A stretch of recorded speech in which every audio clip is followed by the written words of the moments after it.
ও বর্মশাই, তুমি কি করছো?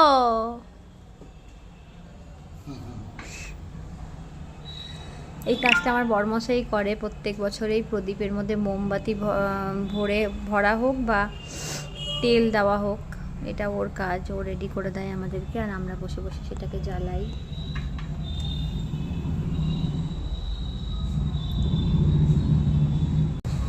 এই যে আমাদের বাড়ির বাইরেটা প্রদীপটা সাজানো হয়েছে।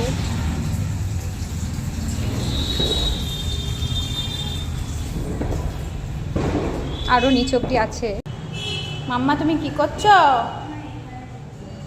মাম্মা নাচের ঘরের মাঝে একটু ডেকোরেশন করছে নিজের মতো করে। দেখো ওইটাই লাগবে, আমি অন্য লাইটারটা দেবো, এটাই হাত গরম হয়ে যায়।